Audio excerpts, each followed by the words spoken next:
Tonight, we open the case files on one of the most notorious alleged fashion crime sprees of the early 2000s. The suspect? Ashley Michelle Tisdale, a rising Disney darling turned fashion anarchist.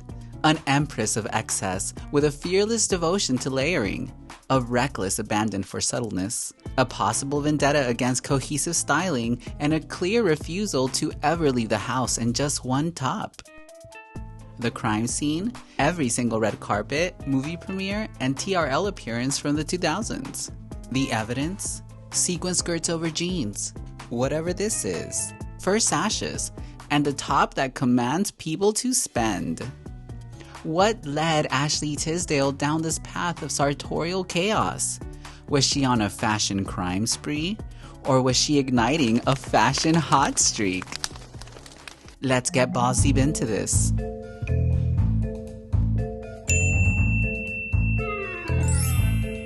The early 2000s weren't just an iconic fashion era.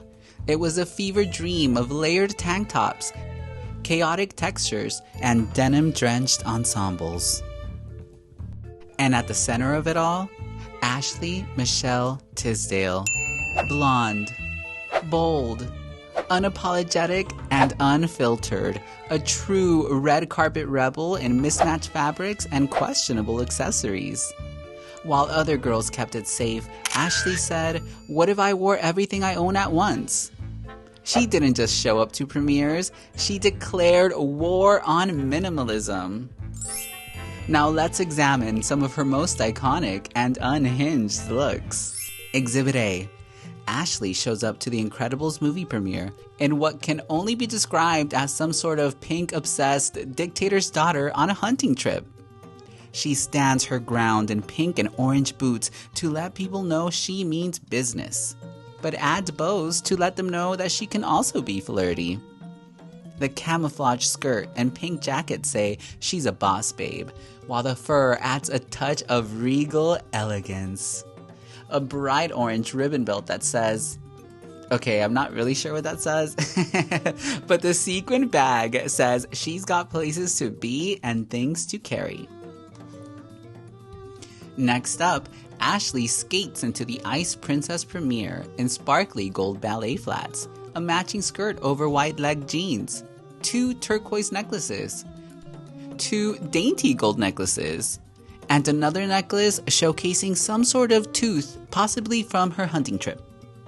7 bracelets, 3 rings, a piano purse so she can practice on the go, and a blue cami under a BB top reminding people to dream. We love a motivational queen.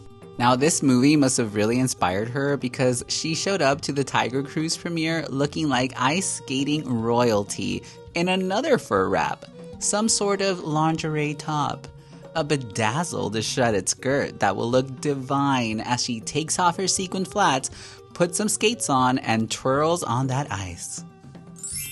Next, Ashley races to the premiere of Racing Stripes after shopping in Chinatown, where she picked up this adorable Asian-inspired blazer to dress up her gem shirt. She didn't have time to hem her jeans, but that can't stop her from slaying this premiere. Plus, who has time to notice with those sparkly green shoes, sparkly belt over belt loops, cross body bag, ponytails, a gold beret, multiple rings, and at least 5 bracelets. 1 reminding everyone to follow their dreams because Ashley will never stop uplifting others. One of my favorite looks has Ashley in capitalism core with a biblical twist, commanding others to spend like their lives depend on it. She paired this with a thin sparkly scarf, a patchwork denim skirt, blue Uggs, and knee-high socks. And who can forget her iconic Princess Diaries 2 red carpet extravaganza with a Hello Kitty sleep mask, pink feather boa, 2 tops, a bunch of bracelets, a heart belt, some sort of ribbon-embellished jeans, and slippers. Ashley had so many red carpet appearances that she was regularly spotted with ginormous bags that can pass as luggage, probably to carry all of her accessories. But why was she labeled a fashion disaster when some of these looks are giving icon? And who was to blame for these looks? Was it Ashley? A stylist? Divine intervention? I needed to find out. I am really, creative with, how I'm feeling that day. And so I definitely would be the type of person that would just I like to try different things. I'm not, scared to, take a risk. I think I've learned a lot of fashion tips from my mom, and I've always been into fashion. So I've never really been the person that just entered fashion world. I've always loved fashion. One of my first premieres that I ever went to, I was really into the layered look, because that's what was going on. And I think I layered a little too much. I was layering the jeans with the skirt with the two tops and the necklaces. It was way too much layering, and I look at that picture now and I'm like, wow, Ashley, what were you thinking? After piecing together the clues, it's clear that Ashley's fashion is a collision of her own flair, her mother's influence, and her stylist's audacious picks. But how did this cacophony of couture morph into the alleged fashion crime spree that's left us all flabbergasted? To understand why Ashley Tisdale walked the red carpet looking like Limited 2 and Claire's Had a Baby, I needed to inspect the era that shaped her rebellious style. In the early 2000s, before high-profile stylists and PR-driven aesthetics, fashion was chaotic. People were wearing business casual to the clubs, and stylists were just beginning to make a name for themselves. While A-listers got the attention of these up-and-coming stylists, most celebrities weren't meticulously styled. They were mostly left to fend for themselves in a world of low-rise jeans, glittery scarves, and exposed to thongs. In doing some research, I found a New York Times article from 1998, The Rise of the Stylist, a double-edged sword, which talks about how at the time, a stylist's responsibility was not well understood. The job ranges from suggesting how a designer might combine a jacket and skirt for a runway show, to choosing the clothes a rap star will wear in a video, or to the MTV Music Awards, to selecting clothes for magazine advertisements and editorial fashion features. Many combine all the roles. A Harper's Bazaar article titled "Rebranding the A-List, The Rise of the Celebrity Stylist" states that in the early days of Hollywood, when the studio system still dominated the industry, stars were dressed by in-house costume designers in outfits the studios dictated. This changed throughout the 60s and 70s as the studio system fell apart. Actors could dress themselves, but often did so with pieces from their wardrobes. The worlds of fashion and celebrity began to really converge in the late 90s and early 2000s. The internet facilitated a newfound obsession with celebrity culture, and in particular, what celebrities were wearing. Jennifer Lopez's appearance at the 2000s Grammys in the now iconic tropical print Versace dress was so groundbreaking it became the most popular Google search ever, prompting the internet giant to launch its image search function so people could do more than simply read about it. Around this time, fashion magazines started putting the era's it girls on their covers. Paris Hilton, Nicole Richie, and Lindsay Lohan fed the 24/7 tabloid news cycle, employing Rachel Zoe to dress them. Uncovering that stylists were still new to the scene and that most celebrities kind of dress themselves a lot of the times, it seems like Ashley's now iconic fashion might have been a result of a mix of stylists and personal choice. But I needed confirmation of this theory. What, if anything, has Ashley said of all this? Describe your first red carpet experience. Oh, my first red carpet experience. I remember wearing flip-flops on the carpet and army fatigue pants, and I was like, this is what I'm gonna wear to a red carpet. I'm so cool. So you have an upcoming episode of Styled? But you have such great style. Why did you let people come in and tell you what to, to make over? They don't tell me what to do. They just, I work with a stylist as well. Okay. But, I mean, it's kind of, obviously I come up with the whole idea of, what direction I wanted and stuff, and they just collaborate with me. Okay, so it's still you. Yeah. Okay. So funny. They said to wear pajamas to this event. I didn't feel comfortable wearing full-on pajamas to an event that's a red carpet, because it was like a sleepover Princess Diaries too. So I was like, okay, I'll pick a boa because that's what girls do at sleepovers, I guess, and the sleep mask. And then I'll layer again. The thing is that at these events, they tell you to dress a certain way. I mean, even the thing is also people most of the time don't do that, you know? But like, I was definitely like wanting to be on theme, you know? I was like really like new to everything. So I was like, oh, I've got to wear this. You know, I didn't know you had the choice to be like, no, don't show up and like, but even just like Wicked premiere recently, they were like, please wear green or pink, you know? And I'm like, okay, what's like a full green outfit that I'd be down to wear, you know? So it's just like, it's one of those things that events sometimes throw at you. And I was just like, I was just nailing the event.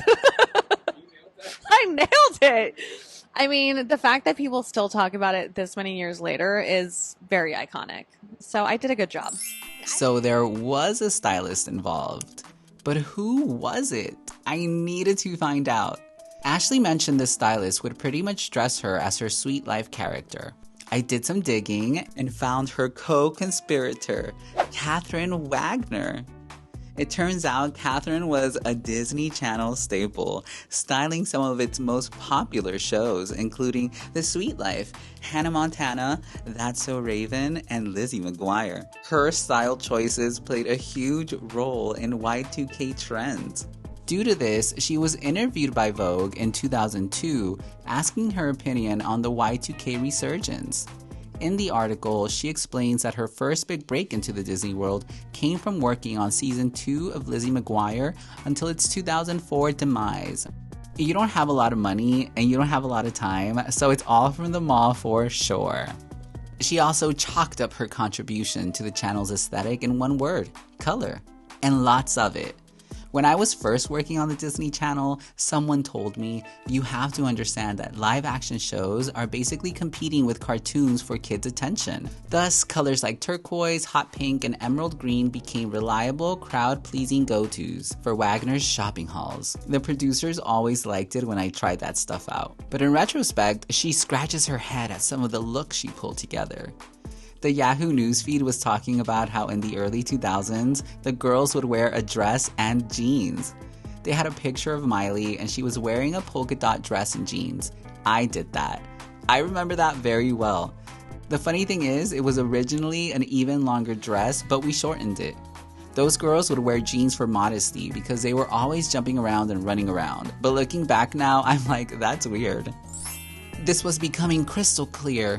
Adolescents like Ashley Tisdale explore with different styles to carve out their own.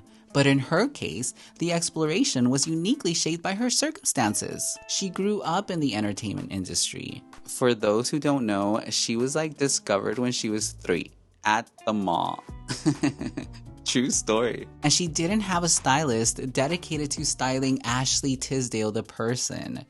Her stylist was the same person outfitting her on-screen character, which meant those trends weren't just influencing her, they were indoctrinating her.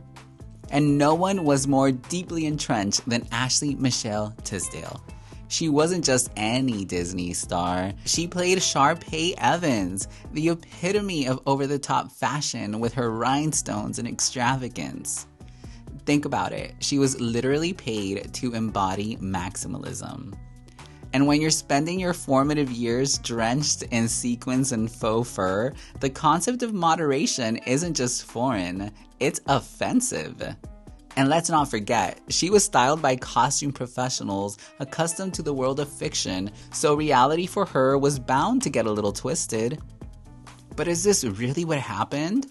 I did some more digging and found this interview with Cosmopolitan where she talked about working with stylists around this time and confessed, you become the character at a certain point. I was never truly getting to know who I was.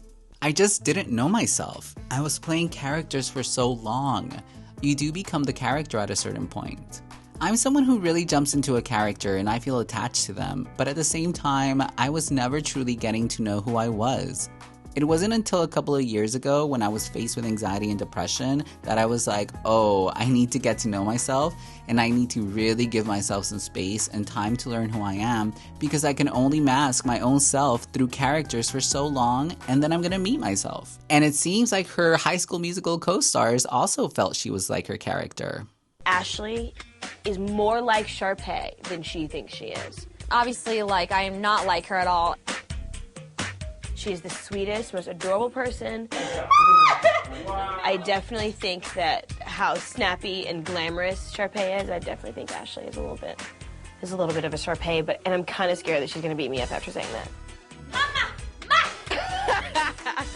She's going to be like, I am not like Sharpay, which will prove my point. Sorry? Lucas? Most like their character has to be Ashley, bar none. No questions asked. Ashley is kind of like Sharpay. Sometimes I'll hear her say things that would totally come out of Sharpay's mouth. You know, there's just so much to Sharpay. Like, you can never stop creating stuff for her, and she's just so over the top. This ended up being problematic for one relationship in particular. We were not close. We were not good friends, let's be honest, okay? It's been 10 years. We can totally talk about this now. We hated each other. Like, I'm not kidding. No, But we didn't get off on the best foot. we didn't. But then we were all in this together. No, Exactly. we really, like, I think we just didn't know each other, and I think I was definitely, like, a lot like Sharpay, and it was like, Lucas, like, who is this person? And then I was just like, who is this person? And we're like playing these twins. And I have to say, like, after we wrapped, though, it was just, I don't know. I've always had a love for you. You're literally like my twin brother. I love you too.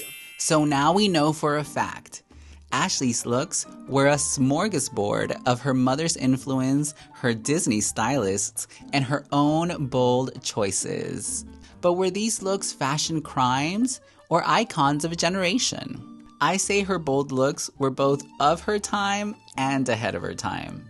And she has inspired so many, including myself. She's always been my style icon. I always say, to be an icon, people need to be able to dress like you for Halloween. And Ashley has that down. Her style is now appreciated for its originality, audacity, irony, and confidence.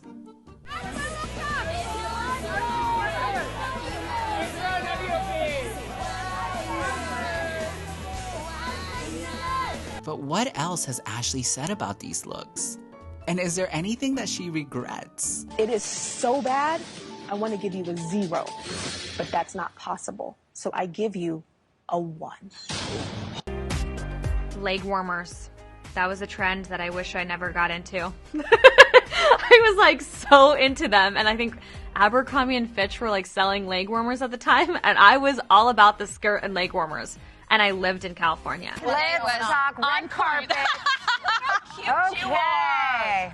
You had confidence on that carpet. I love those pictures, to be honest. There's memes, and it's like, to be honest, I think that stuff is like, I was so confident, and I could give a whatever. Okay, anybody can rock anybody a who, feathered like, boa. I mean, I was down. I was like, I can wear Uggs on the carpet. I was like...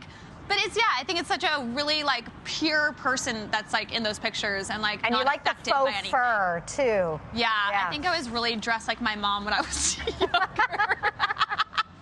What about this one with the boa there? And well, you know, that was like a slumber party premiere. So they did ask for slumber party stuff. And I was like, I don't want to go full slumber party. So I did the night mask and the boa, but I wore that.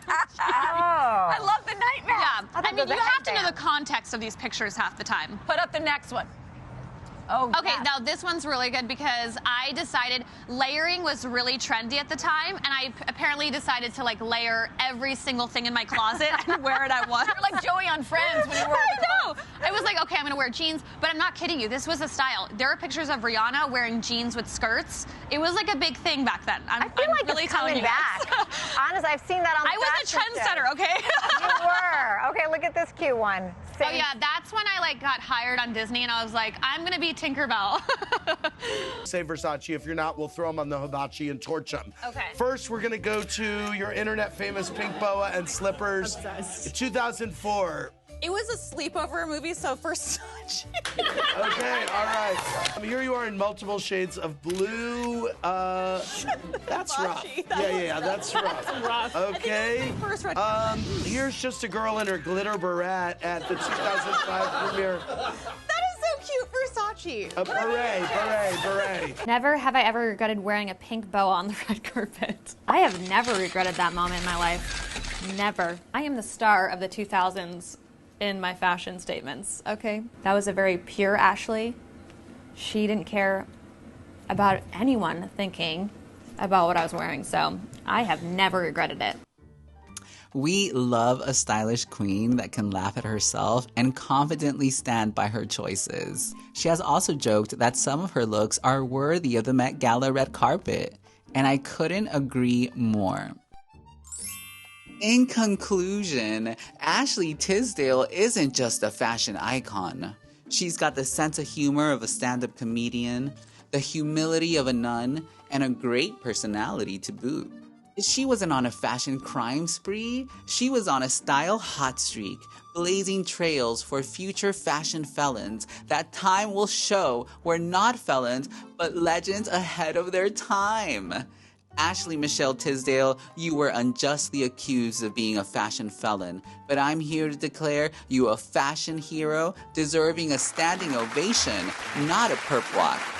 Case closed.